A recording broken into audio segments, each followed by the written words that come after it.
Hello everyone. This morning I'm just going to do a basic tutorial on how to can. How to can tomatoes. I want to be canning roasted tomatoes. I've got them in this pot. I have roasted these tomatoes and they're ready for me to can. Now, canning, you're going to need a few supplies. I've got here a jar lifter. You want to get in the habit of lifting your jars with a jar lifter because most of the time they are hot. And everything that you're lifting out of your water and out of your bath, processing bath that you're going to put your jars into is pretty well hot. So you want to make sure you've got some lifters for the hot jars. Now there are different brand jars. There are this. I have a Kerr here. I have an Atlas, that's an older brand, Golden Harvest. I have some jars here that don't have any names. They're no-name jars. And there are two basic differences in the jars. They have sizes. You've got a lot of different sizes. You've got quarts, 3/4 of a quart, pints, half pints, and sometimes even smaller jars. There's a lot of different size jars and a lot of different names. Now, the lids, the mouths on these is what they call them, the lids, where you put your food into to preserve.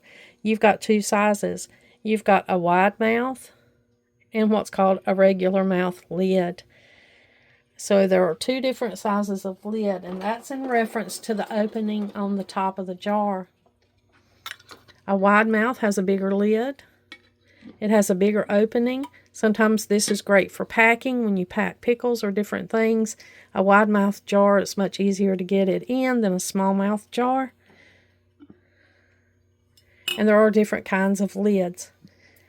These standardized wide mouth lids and regular lids fit on any standardized size jar opening. So in whatever different kind of brands of jar you have, there are bulb jars and other jars. You have a standardized opening, a wide mouth or a regular mouth lid that fits on these jars. So that's good to know. You can use any standardized lid on any brand of jar. Now there's a few things that you're going to need. This is a little plastic tool that I got with a canning kit many years ago, and it is for running around the edges of jars when they're full to release air bubbles and to get the food properly ready to be put into a canner and being processed. There's also different things like a magnet. This magnet's just to pick up a lid, and it'll pick up a lid through water. If you've got boiling water and the lid's hot and you don't want to pick it up, this magnet will pick it up for you. So there's the magnet. There's also a jar funnel for filling your jars. There's funnels. This one is a plastic one, and there are also metal funnels. Stainless steel. Whichever you prefer, those are available.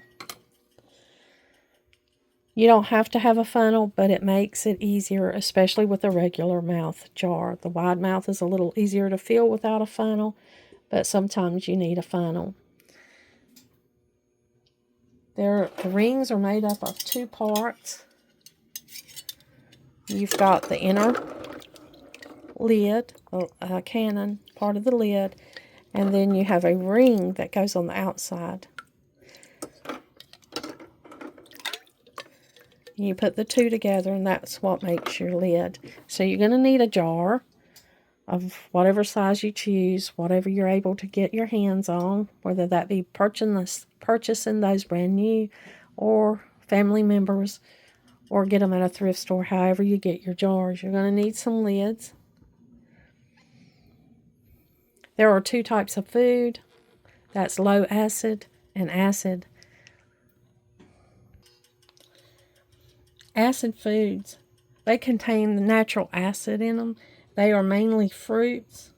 Generally, all fruits are acid. Tomatoes are fruits. And there's different foods like sauerkraut and other things to which you can add vinegar to, like pickles and such, relishes, and then those will have acid in them. They'll have the vinegar acid that you add to them. And then there are the low acid foods. Low acid foods require a pressure canner. They cannot be just water boiled processed. You'll need a pressure canner to pressure can low acid foods. And those low acid foods consist mainly of vegetables. They are also meats, poultry, seafoods, mushrooms, soups, things that are added that are low acid. You'll always have to process as a low acid food. Now I have roasted these tomatoes right here. I've got some that are not roasted. I'll also be canning. I'm heating this up because I'm going to cold pack it, and then I'm going to put it in my water bath canner for 45 minutes for quarts. Now the reason you have different processing times for food is because you have a tried and true recipe and you want to process it as long as needed for that food to be safe. There are many resources to look up about canning. Since there are more people canning than ever before, there are different books. This one's from the Department of Agriculture. There's different canning books that I've got right here. All of these are good references. A favorite is the Blue Book, The Guide to Home Canning and Freezing. This is a 1990 edition. You can also get many editions. They have different editions of these. These are good reference books, good guidelines, especially if you're beginning canning. This has invaluable information in it all about canning. So these are a good place to start. You'll need a good sized pot. Now there are canners, the granite ware canners. They are very popular. That's the ones I started out with, and if you can see, there's an insert in the bottom of this pan. I bought this insert from Amazon. You can get them from most places that sell canning goods. This goes in the bottom that keeps your jar from directly contacting the bottom of the pan and the heat of the element that you're heating your water up with, and that'll keep your jar from breaking. This is one how it looks out of the water. This is a bigger one for a bigger pot, but you're going to need some kind of big pot that'll hold your canning jars. I can only process 4 jars at a time with this pot, but that's okay because it's a manageable size. You can get canners that process up to 7 quarts at a time. Those are big canners, and they hold a lot of water. You can choose whatever canner you need to process your canned goods in, but you'll need a big pot and a liner to go on the bottom. These come in silicone, different kinds. And then you'll need your jars, whatever jars you choose, with whatever size mouths, be that regular or wide mouth. You'll need lids and rings to go with that. This only processes 4 quarts at a time, so I'm going to use these 4 jars. Now this is canning salt. It has no iodine, so you can use any salt that doesn't have iodine to process with. And the reason canning salt doesn't have iodine is because it will turn your food brown over time.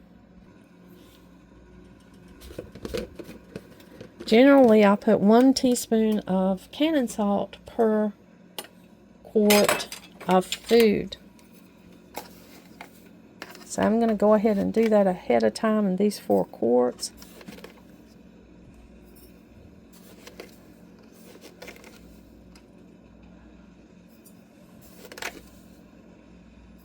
And you'll also want 2 tablespoons of bottled lemon juice. It is recommended to use bottled lemon juice in your canning process. Fresh squeezed lemon juice can vary in the acidity per tablespoon or per measurement. Fresh squeeze can vary depending on the condition of the fruit. So it's recommended to go ahead and use 100% lemon juice that's been bottled. So that's what I'll be using today because it's more consistent in its acidity level. Acidity is important when you're water bath canning.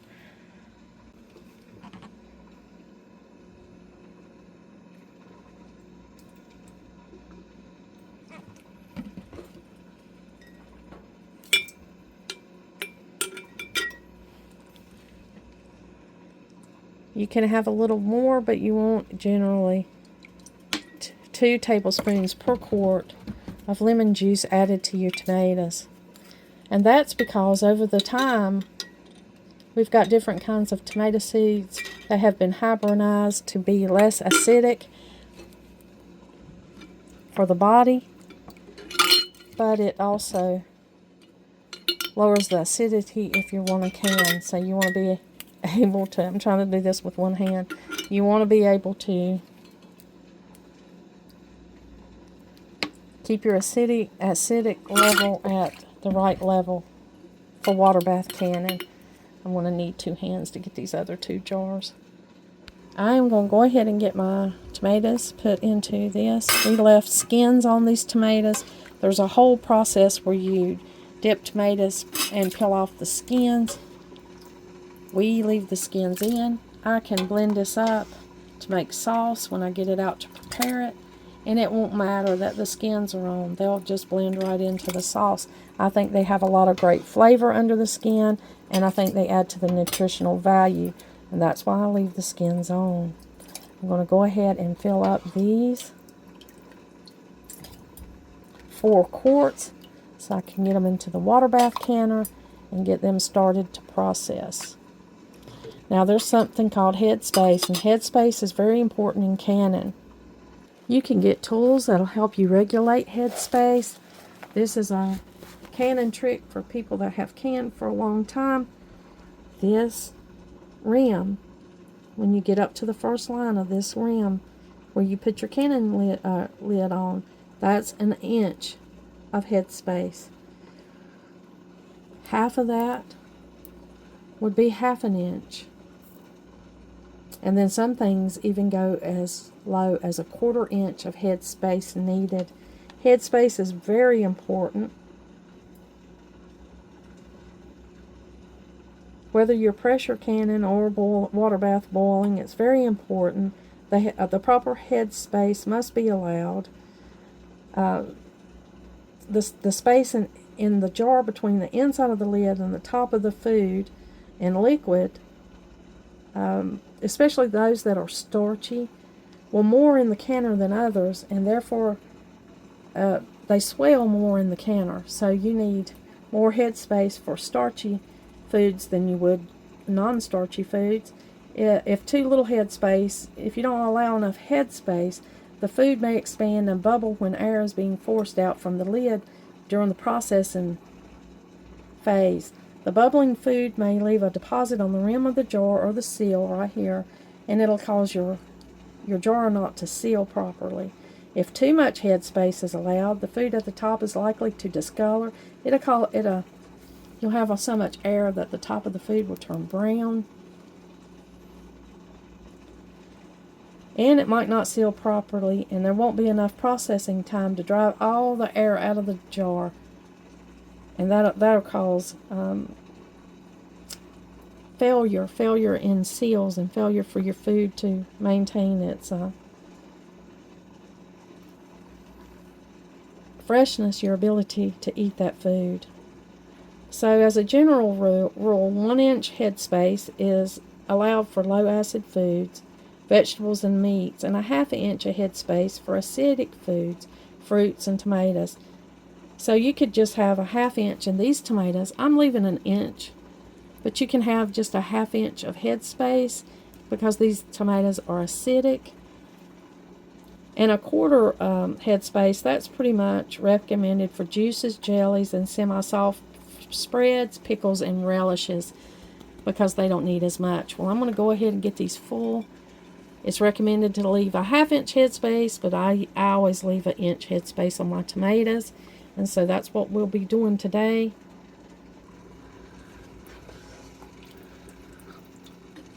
But I could go ahead and fill these up to the top. Now I roasted these tomatoes because it adds a depth of richness to the flavor. But I won't be roasting my next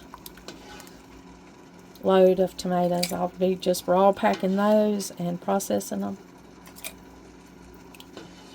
I like the deep depth of flavor that roasting adds. It just gives it a warmer, richer flavor to me. My husband, of course, he prefers fresh packed. And he has a hard time understanding. His family always grew certain tomatoes. They loved Rudigers and they loved German Johnsons, and they would grow those specific tomatoes every year for canning. And now that we get different kinds of tomatoes, like I got the different kind of tomatoes from the farmer's market, and we got them at a really good deal. If you saw my video on can I preserve these less than perfect fruits, I made a video before this one, and that's what these are. These were not perfect, and I'm thinking they were celebrities. They looked like celebrities when we bought them. And celebrity is usually chosen for its consistent size. It's a kind of an orange color, not a deep red. And it's a different kind of tomato. Used great on sandwiches and in salads. It's a beautiful tomato, but it's not really an ideal canning tomato. Of course, you can can any tomatoes, and we needed tomatoes, and I was not going to let them waste this year. But when he tasted these tomatoes, he said, "Oh, these are different," because they are not the German Johnsons or the Rudigers that he is used to his family canning. So just remember, different tomatoes have different flavors, and if you want the consistent flavor, then you may just want to stick to one kind of tomato to can. But these here are celebrities. I roasted this batch, and I'm going to can the other batch fresh canning. Now I've got my canner over here boiling, so when I get these sealed up, I'll just put them directly into the boiling water. My sauce is not boiling, but it's hot. You want to keep your food hot if you're going to put it into hot jars. Because if you put hot food in cold jars, your jar will crack. And be very careful not to let that happen, because then you have glass, broken glass in food. It does happen sometimes, and if you have, that's why you use this type of tool to get the air bubbles out. I gotta tell you, these tomatoes smell wonderful. I think I'm going to leave some out to make a dish with for supper. Now I've got my 4-quart jars here. I've got them filled up. I'm going to run this little thing around them to get out air bubbles. You can also use a wooden skewer. You can use a chopstick. Anything that's not metal is suggested. The reason you don't want to use metal, such as a stainless steel knife like this, something common that you might have easy access to, you wouldn't want to use metal because it causes microscopic scratches in your jar. Same thing goes when you put jelly and different things in and you put a knife in to get that out. You want to always be careful not to scrape or tap the outside of the jar. That's very hard to do. That's why I don't use a metal knife in my jars. I use something silicone or wooden or a different material that's not so hard that it'll cause microscopic scratches in my jars. It will cause breakage over years. If you do that to your jar all the time, you will get pings and dings that'll affect the integrity of your jar. Now I'm going to take these tomatoes, and I've got a cloth here that is just water and a clean cloth, and I'm going to wipe the rims of this jar, because during the filling process there can be splatter, and maybe you might not see it, you might not think it's there, but there could be something on your jar that causes this jar not to seal correctly. Some people use vinegar and water. I do not. I use just plain water to wipe that rim. Vinegar reacts with the seal on canning lids, and it will cause your canning lid not to keep a seal as long in some instances, and that's why I don't take that risk, and I don't use vinegar. I just use a clean cloth that is dampened. Now I'm going to go here and put this down in here into the water bath canner. I'm going to get the rest of these jars sealed up, and I'm going to go ahead and put them down in this water bath canner for 45 minutes. You just want to tighten this lid, hand tighten it. You don't want it on real tight. There'll be air escaping out of that later during the canning process.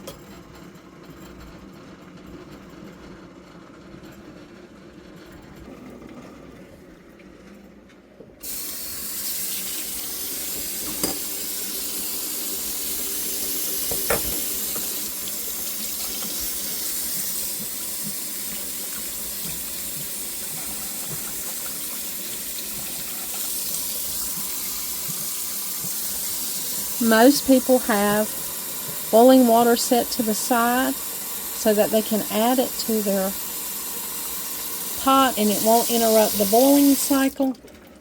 I'll just go ahead and add hot water from the tap to the top and cover the jars. And then I'll wait till this comes up to a full boil before I start the timing process.